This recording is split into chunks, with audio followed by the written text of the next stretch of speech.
Sa mapagpalang araw na naman mga idol, welcome again sa ating episode ng Moto Features at ang bibida natin walang iba kundi si Honda Click 125 Special Edition. Dito nga pala tayo sa Guanzon, Masinloc branch. So makita niyo naman napakalaki at napakaraming units ngayon dito. So gaano ba ito kasulit at kaganda, alamin natin yan sa video na to. Welcome to Haji Moto Vlogs, let's go!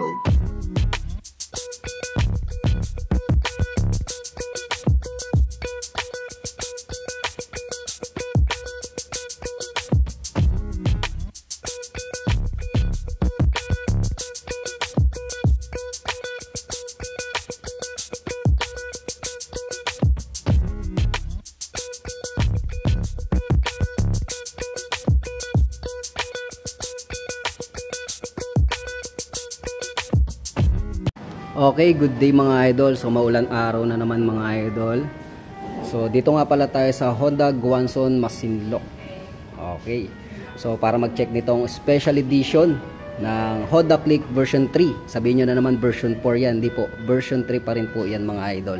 So variant na kulay lang, tapos minimal decals lang, yun lang yung pinagkaiba. So check natin. Okay, para sa mga bago pa lang dito sa ating channel at bago pa lang dito sa version na to. Okay, so unahin natin dito sa kanyang handle or handlebar. So nakalagay dito Honda na mayroong pop-up na red and black. So kulay nga pala nito, meron siyang red and black mga idol. So maroon type po siya, parang ganun. So deeper color ng red po siya mga idol, ang kulay niya. Okay, dito naman meron po siyang black na letter M mga idol. So makikita natin, mas malakas, mas maganda. Yan ang ibig sabihin ng M na yan. Okay, so dito pa rin tayo sa kanyang unahan. So same pa rin. So LED ang gamit nito sa kanyang turn lights.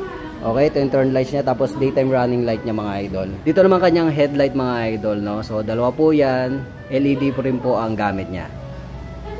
Then dito naman sa kanyang bandang palipik mga idol, makikita natin yung minimal decals na Honda, chrome po siya mga idol. So decals po siya. Tapos merong pop-up na kulay black mga idol. Suspension naman ito, telescopic fork sa harap. So disc brake po siya na single rotor. Then 1-pot caliper. At ang mags nito ay may kulay na parang bronze mga idol. So makikita mo pag special, bronze. Tapos pag ano lang, standard is black. Tapos pagdating naman sa sukat ng kanyang gulong, 90 by 80-14. Tapos tubeless din po siya mga idol. At mapunta naman tayo sa kanyang likuran mga idol. Same pa rin sa old variant na version 3. Okay, LED rin po ang gamit nito. Tapos nandito yung kanyang signal lights na LED rin po ang gamit niya. Tapos dito naman sa bandang ibaba, meron po siyang light reflector. At meron siyang Honda na sticker dito. At dito naman naka-intact yung kanyang plate holder sa kanyang back fender mga idol. Suspension naman ito sa kanyang likuran, single shock absorber, tapos mags po ang gamit niya dito. Drum brake po para sa braking system na mayroong sukat na gulong na 100 by 80-14 at tubeless din po siya mga idol. Ito naman yung airbox niya and crankcase niya mga idol na mayroon nakasulat na Enhanced Smart Power. Wala po siyang plus kasi 2 bulbs pa lang ito mga idol. Kasi 125 nga lang to. Then ito yung pinagkaiba niya, no, yung minimalistic na click. Parang yung version ng 1, ganito lang siya.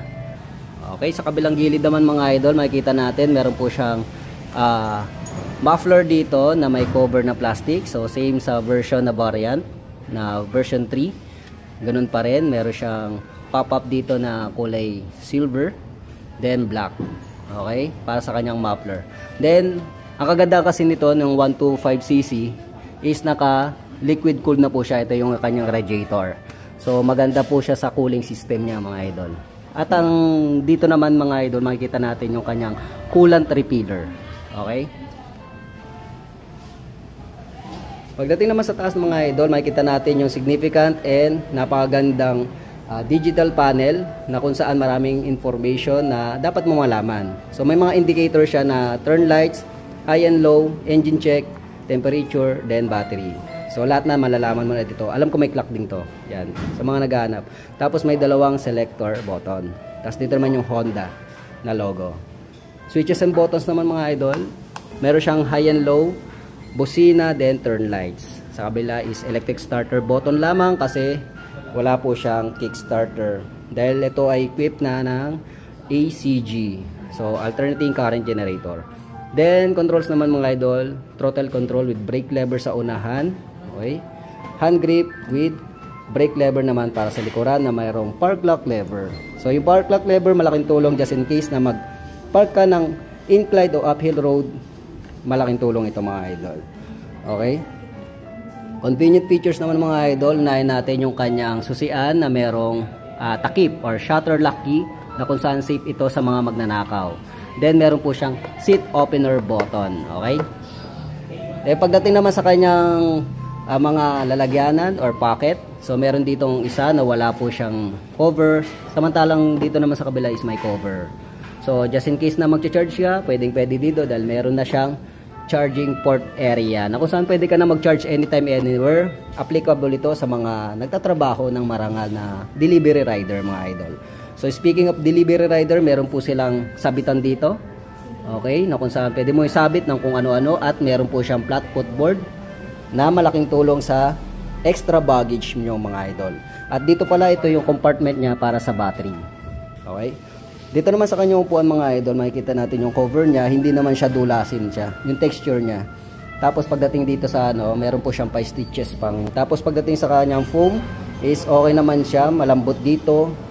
Then dito naman medyo manipis sa kanyang pillion area.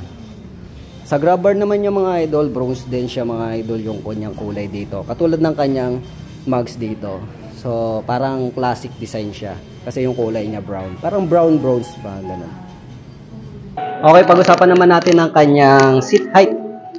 Kung pasok ba ito sa mga may average height na Pinoy. Katulad ko, I'm 5'4" in height mga idol. So, Honda Click user din ako mga idol.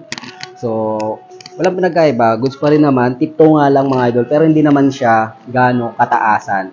So, okay pa naman siya sa mga merong average height. Mga 5'4" pababa, pwede pa naman siya. So, just in case na gusto nyo siya ibaba, palitan nyo ng gulong, tapos medyo ipalower lang nyo ng konti. Goods na siya mga idol.